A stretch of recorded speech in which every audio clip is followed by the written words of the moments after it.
Mesdames et messieurs, Mbote Biskato Bozuli Bakwa Kolanda, émission Napino à vous la parole. Je sais que vous êtes nombreux partout dans la République démocratique du Congo, même Liban et Amboka, la République démocratique du Congo, parce que nous sommes sur la chaîne YouTube à vous la parole TV. Vous avez nombreux, vous s'abonner et puis vous avez Nabiso à travers la chaîne Nabiso. C'est toujours émission Napino à vous la parole. Vous allez chaque jour à partir de 11h juste, 11h30, rediffusion 22h30 la chaîne RTV. Et merci Nabino Nyonsoto qui awa na plateau d'habitude il tende bomisa na biso na plateau mais tozali awa na siège ya parti politique AADC, parti cher ya madame Adèle Mwaku wazali député national ya national na kuna na Assemblée nationale.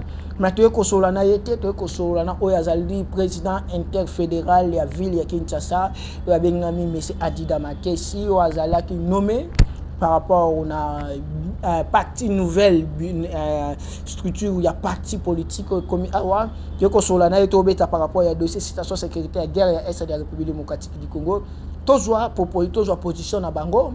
Et tous les gens par rapport à poursuite judiciaire contre M. Joseph Kabila, tous les position à Bango et tous les dossier à dossier à refus à Matata pour nous devant le juge il y a coup constitutionnel tous les position à Bango et certaines d'autres actualités politiques et même par rapport pourquoi pas au sein à parti politique na Bango moko à ADC pas comme interfédéral des fois comme ni na sikayo comme mana parti touche ni na comme mana parti est-ce que parti za kaka ndenge za ki plaire ou bien comment ya mwana na zanga moko na plateau te na zana ye boye tikete to pesa moi maloba mais c'est Adida boni. Pas de problème. C'est bon. Mbote Monamboka. Ah, Mbote ndeko journaliste. Toi, le na siège à parti en tant que président fédéral, il y a AADC, interfédéral il y a AADC. D'abord, depuis ba nommé yo na Ebonga wana il y a parti politique et charge.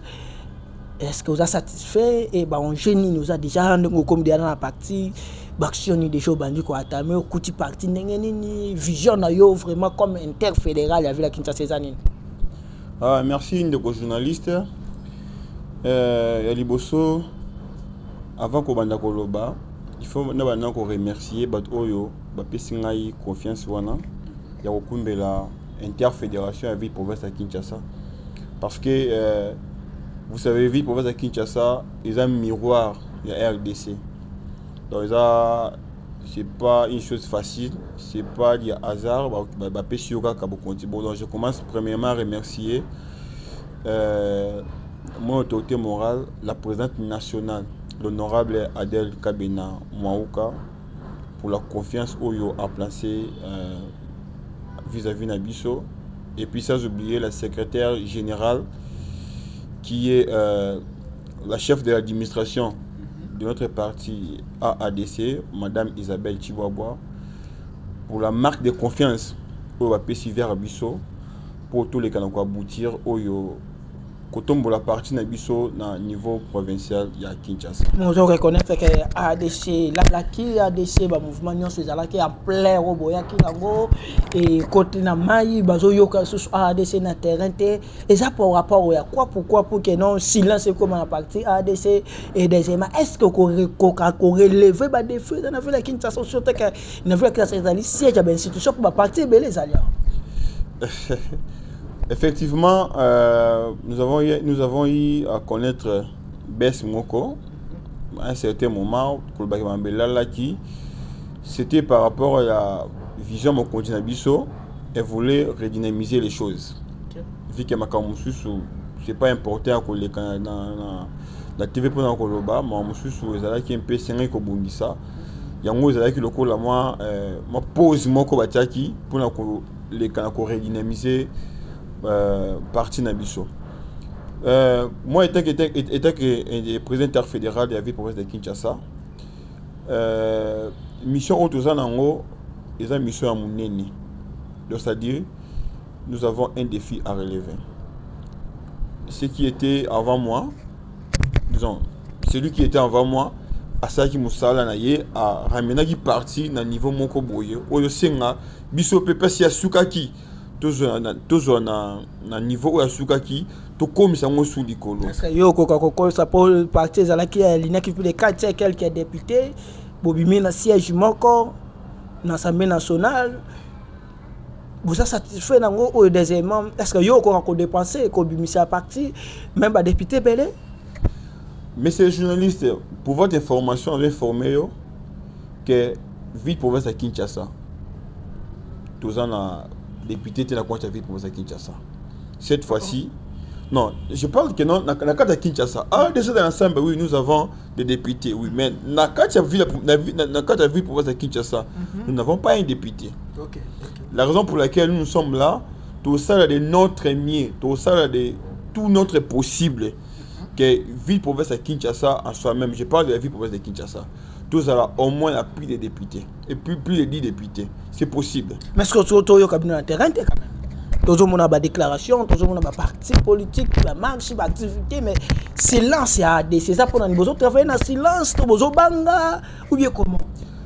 Donc, aux journalistes, tous le 31 mai, le 31 mai, nous avons une reprise officielle des activités, ou soit la représentation, disons la présentation officielle des acteurs. Il y a Interfédération Ville Province à Kinshasa. Le 31 mai. Il y a le 31 mai, donc disons, on est déjà au mois de mai. On est déjà le premier. Le 31 mai de cette année. Donc, ça a une activité où on présenter les acteurs nyonso. Il y a Ville Province à Kinshasa. Après le 31 mai, bon, une question. Par là, vous voyez ceux qui ont raison ou ont raison. Mais est-ce que le gouvernement a fait l'actualité pour permettre à président interfédéral de la ville de Kinshasa avoir une actualité qui me semble que tout doit pour dans nos 5 émissions, il y avait aussi des gens qui ont causé vraiment l'émission. Mais quand même, le parti politique, tout le monde est gouvernement non national. ADC se retrouver pour bimi député que Samalkonde de Judith Premier Judith Tuluka tu es sur Judith Tuluka de Bokobima. Papa, chaque chose a son temps. Chaque chose a son temps. Elle kambaotika tango na tango. Donc nous ne sommes pas là pour imposer le président de la République. Non, fait ceci pour AADC, fait cela, fait ceci. Mais je vous assure que on ne serait pas déçus, vu que nous sommes derrière le chef de l'État et nous les soutenons toujours. Toujours derrière le chef de l'État. Parce qu'il n'y a aucun parti politique. Il n'y a aucun parti politique où il y a un amour au biseau envers le chef de l'État. Mais oui, je te dis.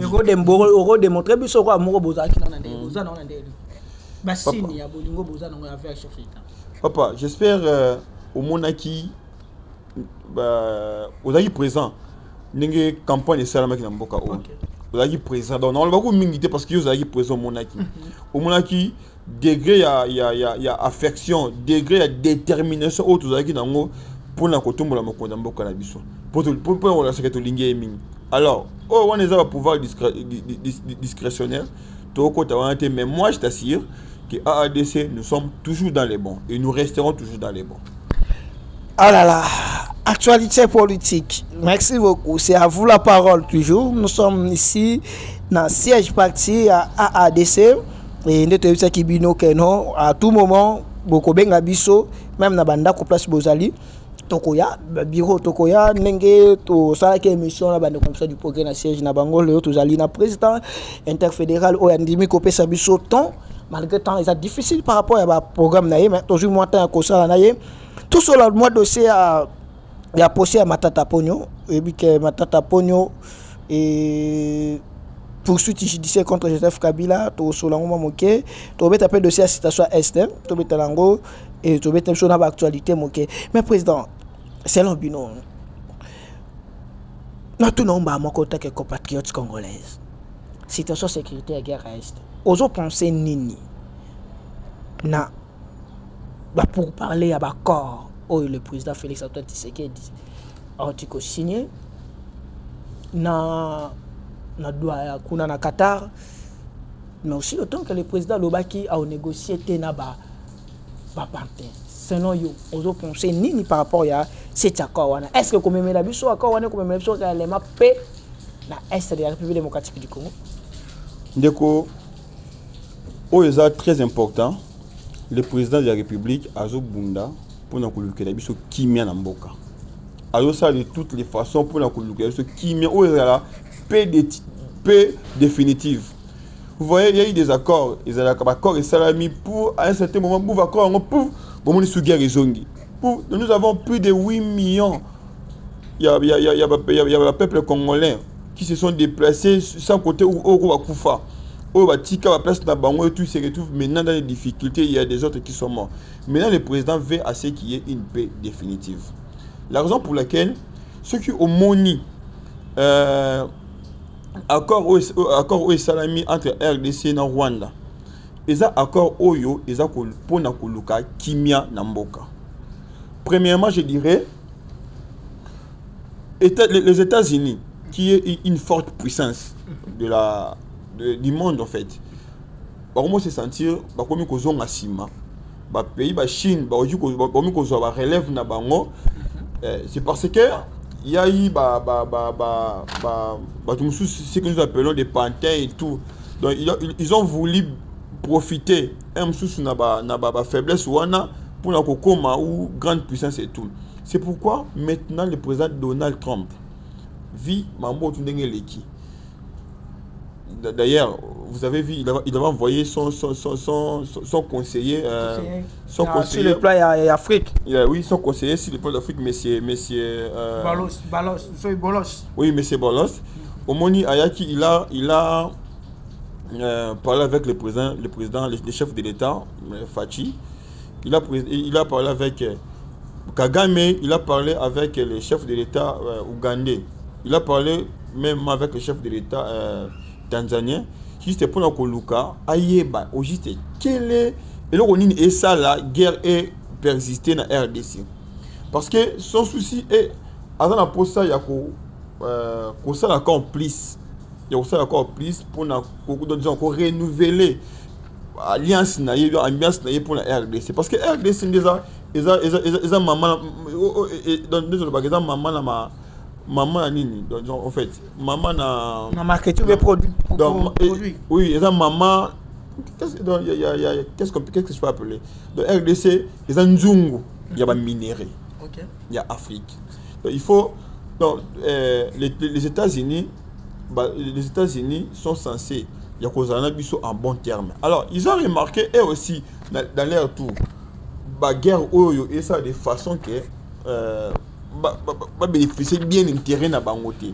La raison pour laquelle le président a envoyé le président Donald Trump a envoyé son conseiller spécial pour découvrir au juste qu'est-ce qui se passe. Et après avoir parlé avec tout le monde, le président Donald Trump a compris que les Rwandais et les Luka les Rwandais ont pour l'intérêt égoïste à travers certains Congolais au président alliés pour leurs intérêts égoïstes. Donc leurs intérêts ils veulent sacrifier toute une génération de Congolais. La raison pour laquelle le président Donald Trump a initié ces dialogues pour amener à une paix définitive. Alors, le président a initié ce dialogue, le président Donald Trump, mais aussi longtemps que le président Félix Antoine Tshisekedi a l'obaki, a coquille jamais que solo qu'on négocier n'a pas M23. Le lot moni bango la République démocratique du Congo sur la M23. Est-ce que le président s'est contredit Yemoko? Le président ne s'est pas contredit. Par contre, il a dit qu'il ne va pas négocier avec le président avait dit qu'il ne va pas négocier avec le M23. Mais, ce qui est bien, le président n'a pas aussi négocié avec le M23. Le président avait dit qu'il va négocier avec le Rwanda, Moutou Atindaka Bango.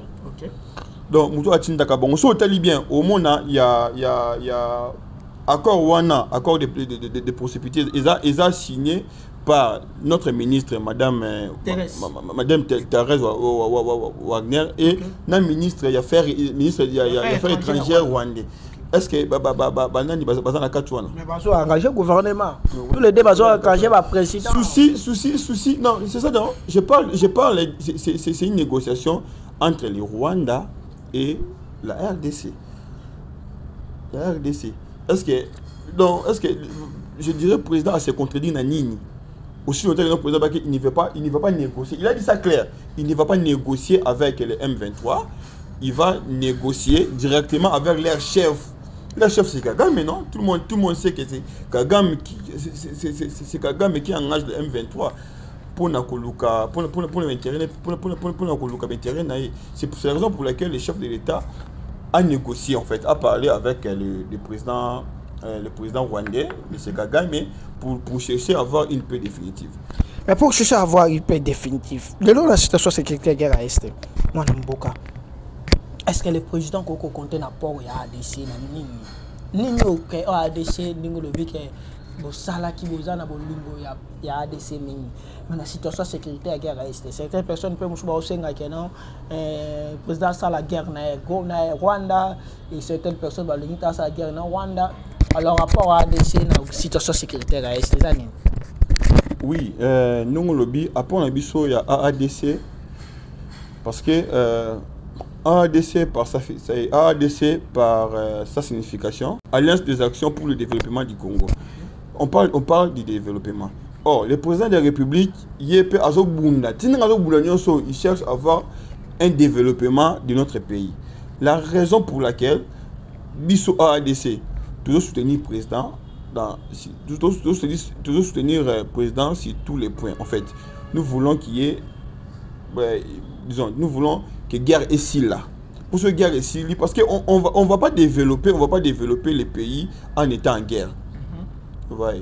On va pas développer les pays en étant en guerre. Il faut que guerre est ici là pour le président a lancé un bon développement. Et permettre à ce que moi en Mboka nyonso aller kana ko serrer tout. Mais on est d'accord na poursuite contre Joseph Kabila ndenge baza ko senga ke ba fungola dossier contre Joseph Kabila parce que auditeur général il y a FARDC à commettre déjà Assemblée nationale par rapport il y a ba élevé ba milité na ye mais bato mususu ba lobia ngo acharnement bato mususu ba lobia ngo violation de la constitution et si le temps que ba bi azane de élu na population peut-être na ba sénateur était selon yo on est d'accord point de vue nos amis. Papa journaliste, hein, je dirais, Joseph Kabila, c'est pas n'importe qui dans ces pays. Il a été président de la République de ces pays pendant 18 ans. Donc il nous a dirigé. Et alors, constitution autre chose merci beaucoup par rapport à Kabila. Kabila a sali élection au Congo. Le lot tout va comme mon Kabila Mabé, Bemba Lobby, Kabila za Congolais, le président Lobby, Yenou Mutasa Sima AFC, Constant Moutamba, a Fungoli Poché, judiciaire contraire. Pourquoi Kabila doit comme Mabé? Quand on parle de Kabila, bon, je ne sais pas si c'était une retraite politique ou un héros politique. Après avoir pour ça, la Ozaki a alternance pacifique. Le président Kabila s'était retiré. M. Kabila s'était retiré de la scène. Tout le monde a qui. Quand il y a un souci silence, il y a qui m'a beaucoup bouillé et côté pour la politique. Mais par contre, tu dois comprendre que non, qui met un président, il y a le président Kabila, c'était pour préparer. Et donc, comment est bien contre Moko Oyemoko à Kinshasa. Ouais. Vous avez préparé le moment parce que président, ex-président Kabila a eu ça la sortie médiatique. Par rapport à la sortie médiatique, Congo et Zamboka ont eu à diriger. C'est-à-dire, ils ont moins d'endoyer à Païba papa. Au Baleka, à Katiabo. Les gens papa mon côté à Olinga, à mon moins à Naye, bazo quoi crisser. Vous comprenez? Les gens papa mon côté à Olinga, moi, là, on va tirer moi, là, moi, on a bétaillé, on a bundissaillé et pas voisin. Il serait censé faire tellement d'une manière à une autre, un autre tellement pour aller au moment où soit agir tant que papa. Et agir que non. Comment se fait-il bino bozo diriger, bozo déranger ba nanga et tout. Mais Non, je dirais président Kabila. Les gens beaucoup ont dirigé. Donc ça dit, les gens peuvent pas voter. Alors il y a des banana puna, banana puna. Pour bien banana mon la tikaki. Parce que bon ça va avant d'akimi à l'euro. Et par après, nous savons tous comment Kabila M23 na obundisa ye comment Kabila faisait tout pour le contrecarrer et tout. Mais est-ce que comment c'est petit ou pas le coup bah non bah M23 bah ça va na mboka par rapport à sortie médiatique. Donc les autres ils ont pas eu signe. Ils ont pas eu signe oyo ils ont l'accès que non mais c'est Kabila est derrière tout ça. Parce que le président de la République est mieux informé que tous les Congolais. Parce qu'il a des services de renseignement partout. Oh, mais la même information. Donc, il faut dire que le président de la République a jamais informé pour les Kangaï. Tant le président Aloï Bongo, il sait pourquoi il a dit ça. Parce que tout le monde a les lots. Aujourd'hui, Kabila s'est retrouvé dans Goma. Non, mais Kabila, à l'époque, il a Goma. En dehors de ça, sa femme, maman Olive, elle a été dans Bukavu. Elle a été dans Bukavu. Comment se fait-il pour on est dans la zone rouge? Bato bazakuna bazaba rebelle. Ça dit ba rebelle, bazo bundisa, ba congolais nyonso. Imagine-toi aujourd'hui, maman Denise Nakeo. Mais puisque elle a maman Denise Nakeo, elle s'est retrouvée dans Bukavu dans Goma ministre au Bassare. C'est pas au Kamaye, c'est pas au Maïs, c'est clair parce qu'il y a la zone rouge. Mais il y a qui aux femmes légitimes, il y a ex-président. Dans la zone où si on se retrouve pour quelle raison? Et puis elle a été sécurisée. Donc au moins ce sont des signes que non, mais c'est Kabila est derrière tout ça. Est-ce que ça satisfait la gestion de Mboka? Ah mais oui, bien évidemment. Bien évidemment, je dirais que Mboka, ils ont kende bien, donc je suis un Mboka, ils ont kende bien, malgré Babitumba ou Télémi. Parce que quand j'ai un Mboka, non, c'est pas facile. C'est pas facile. Donc le président a ça de tout sommier pour que Alouka pour satisfaire pour les a besoin du peuple congolais. Ils ont même pour Jésus, ils ont Jésus. Surtout sur le plan social, pour un passi, maï passi, colia passi, insécurité, en pleine ville, et puis il faut savoir que non, le président, il n'est pas au four et en moulin. La raison pour laquelle tout le monde a cas, il y a chargé à bouillir, chargé à sécurité, chargé à faire social, chargé à bouillir. Tout ça, c'est la capone pour soutenir. Pour soutenir mon Kodamboka, pour soutenir le numéro 1, pour qu'il y ait une solution à Kimia. Le peuple congolais a la Kimia, le président congolais se bat. Le président Fachi se bat pour qu'il y ait la paix, premièrement, parce que s'il n'y a pas la paix, tout ce qu'on peut faire, tout ça, la coller. Pour qu'il y ait premièrement la paix. Et puis le reste, ils ont un moment américain. Mais dossier, il y a Matata Poli. Dossier judiciaire des alliés, la Cour constitutionnelle, le président Vital Kamerhe a commis le Cour constitutionnel pour ne pas faire l'autorisation de Matata Poli pour faire le Cour constitutionnelle peut appuyer. Apparemment, comme on a besoin de faire comme ça entre Cour constitutionnelle et l'Assemblée nationale, dans le dossier à Matata Poli. Selon les lectures, nous sommes dans une situation de justice. Est-ce que ça m'a l'air de l'aujourd'hui? Non, par là, moi je dirais que, bon, parlons d'abord de la Cour constitutionnelle. Cour constitutionnelle, si aujourd'hui Matata Poli est député, c'est parce que la Cour constitutionnelle est Andimaki Azadé. Parce que malgré tout ce qui s'est passé, parce qu'il y avait déjà un procès, non? Il y avait déjà un procès même avant tout qu'il y ait de l'élection. Il y avait déjà un procès. Mais la Cour, vu qu'il y a Andimaki, tout qu'il y a Matata Poli, Azala aligné, et en plus, Dernière décision, bien que la CNI, la dernière décision revient à la Cour, non? Tant pour un dimanche qui a la Cour constitutionnelle, ils ont du colo.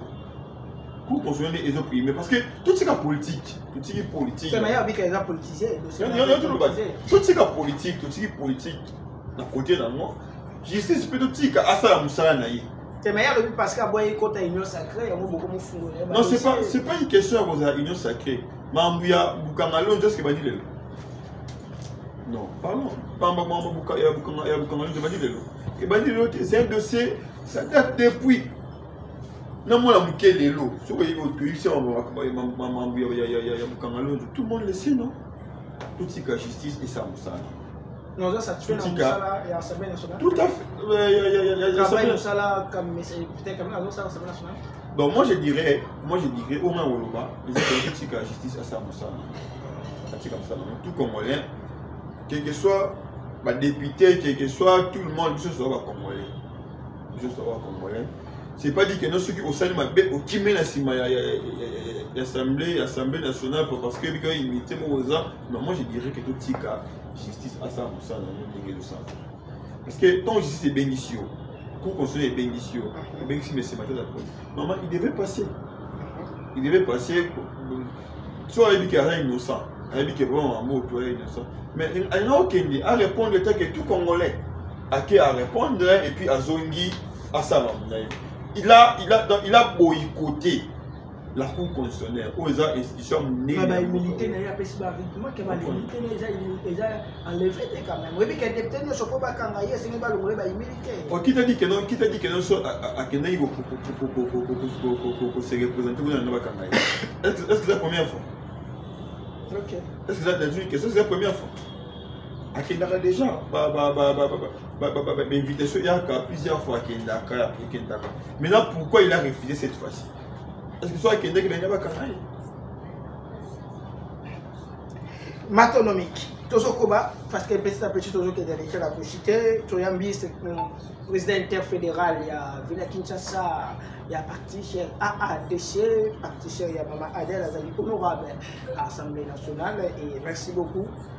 Puisque nous sommes besoin d'habituer M. Zali chaque jour à partir de 11h30, la rediffusion à partir de 22h30 sur la chaîne RTVE et s'abonner à la chaîne Abisso YouTube à vous la parole. Déjà, merci d'avoir de vous s'abonner à la chaîne Abisso, d'avoir vie, félicitations déjà dans votre campagne au Bruxelles Abisso déjà, surtout dans la diaspora de Boju en mon beaucoup, mais mon amboka. Je dis que moi toujours joyeux moi, et ça dans mon cas moi partage toujours, comme joyeux difficile. Osa satisfait la gestion de la Kinshasa? Bon, je dirais, pour le moment, Kinshasa est comme un peu compliqué. Oh. C'est ça, moi je dirais pour le moment, Kinshasa est comme un peu compliqué. Tout c'est le gouverneur, Daniel Bumba, que nous aimons tous, un Congolais qu'il est, a amélioré sur façon de Rosala. Améliorer sur façon de ça parce que nous voulons avoir Kinshasa la belle. Kinshasa la belle. Mais on va Kinshasa le bon. C'est ça le but. Alors c'est que Kinshasa tu peux ça y est, tu peux s'y temps. Nous sommes patients. Total. Tu dis que non pour diriger vers la Kinshasa c'est pas facile. Mais vu que aux gens au compte, tu dois faire le tout que tout Kinois a la satisfait. A la satisfait sur tous les plans. Du point de vue sécuritaire, du point de vue si il y a Mandela, Mambouyoso, pour le moment je dirais qu'il m'a bezali. Ma bezali. Tout c'est na mon conduit. Tout le monde a joué à Mandela, tout le monde va chanter ces belles dans la ville de Kinshasa quand même. Tous ces alliés, toi aboutir na Oezali, toi aboutir na résultat positif. Parce que c'est une institution. Moi tu vois les cas. Vous avez un gouverneur André Mouta, Aleki, Asagio Arosa, Aleki, gouverneur Jatini Mobila, Aleki, Asagio Arosa, gouverneur Bumba, Yepé, Arosa, mais aussi Aboubisi. Bon, où est Leki? Où est Leki? Aussi, na mwana mboka Daniel Bumba. abongisa. Mais on est d'accord par Aza Kinois. Ok. Aza Kinois. Moi, on n'a pas Kin. Aza Kinois, moi, la commune à Kin. C'est ça. Moi, la commune à Kin. Hier, moi, j'ai sillonné la commune à Kin, mon frère, on a eu autant de pratique. Ah bon? Le président, autant de pratique, si on peut me tenir un midi au bout d'un mois, il peut se nommer. Autant de pratique, mais à ça, vu qu'il y avait Kin, ils ont bon, abongisa, ça peut c'est chance. Aza deux fois Kinois. Quand je parle de deux fois Kinois, ça dit, Aza, moi, la commune à Kin, non seulement ça, Aza Kinois, comme tous les Kinois. Donc, abongisa, pour toi, on a pour ça, l'objet de bêter ma beaucoup. Mais pour le moment, je besoin de m'habiller abongisa. Mais là, oyo, tout ce que je suis moi parti. Mais là, oyo, aux gens interfédéral. Maman secrétaire Isabelle Azali.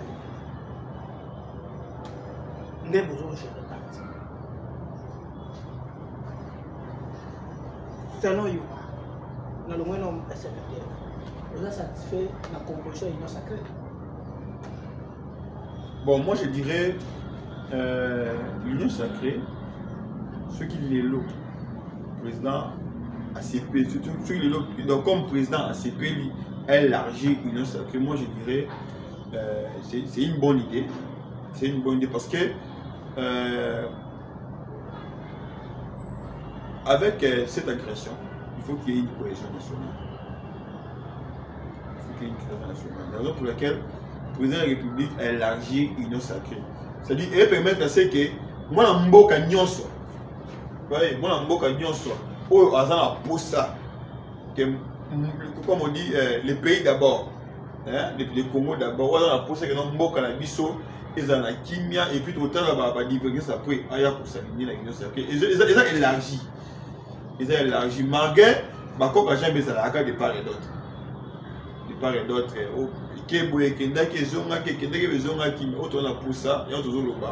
Nous voulons que l'Union sacrée, ils aient l'eau à mon côté. Ils aient l'eau à parti politique de mon côté.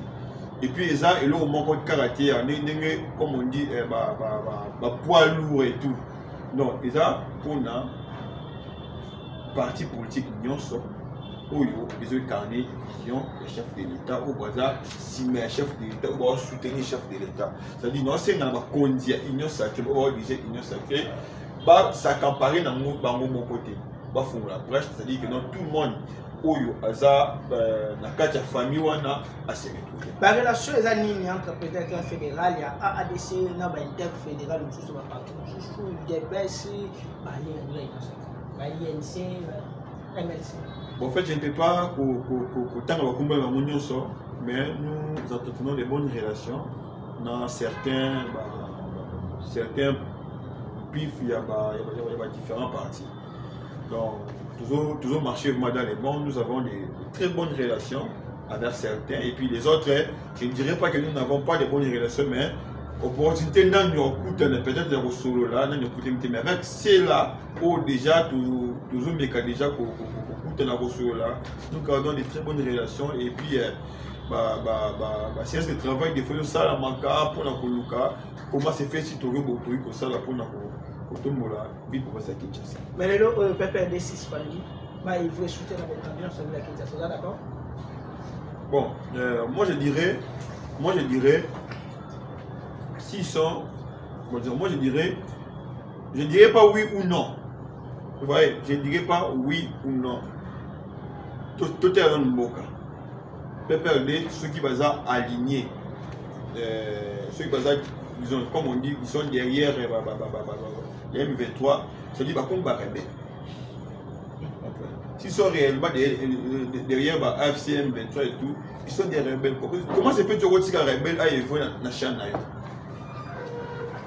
Si ça n'était si, moi je dirais oui. Mais si ceux qui ne peuvent pas dire, ils ne sont pas derrière tout ça. Aux importants, base à la franc, base à la ouvert devant tout le peuple congolais, qui est Balinimboka. Ça serait quelque chose de bon. Message n'est pas à Bandeko Baladibicho, message n'est pas à Bandeko tout, le président fédéral, il y a province, il y a Kinshasa, il y a 4 provinces, il y a la province à Kinshasa, au ADC, message n'est pas à Congolais, message n'est pas à Bandeko. Ah, merci beaucoup de vos journalistes. Donc, Senga, fédéral na fédéral nyonso ya vu pour ça Kinshasa le compte de AADC to ça là où ils ont vision il y a mon président biso où ils ont vision il y a président national na biso honorable Kabila on voit que je salue à part ça l'honorable tout ça là vision naie où il permet à ce que Kinshasa na AADC donc AADC na vu pour ça Kinshasa et que ça va compter par une meilleure parti politique. Donc, visibilité, il y a AADC. Après les 31, par rapport à tout ce qui est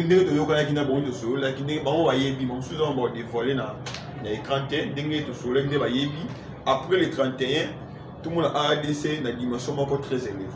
Donc je demande à tous les fédéraux, ils sont à 8, à tous les fédéraux, comme il faut, pour les meilleurs de notre cher parti. Je remercie M. Adita Zali, président fédéral, interfédéral à Villeneuve Kinshasa, la partie AADC, parce que c'est Madame Adèle, qui est tellement ébélée, la colonne d'Abisso. Numéro est sur notre téléphone, mais à tout moment, pour participer à l'émission. Je peux pour ça débat, émission débat, ou pour ça, je peux nous à bureau. Je peux nous à Boyotozali, vraiment, équipe bien complète. Je crois que nous avons assisté par les journalistes et la patronne, Davina Kabedi. Ouazawana, toujours, ça veut dire que collaboratrice, il y a Kala, il y a Tongo, il y a PCMBO, il y a PDG à la chaîne YouTube. PCMBO, la patronne, il y a filmé. Merci beaucoup, c'est bien, merci bien, ma fils de l'homme. Tous, vous avez lobby, la même chaîne, la même air. Merci.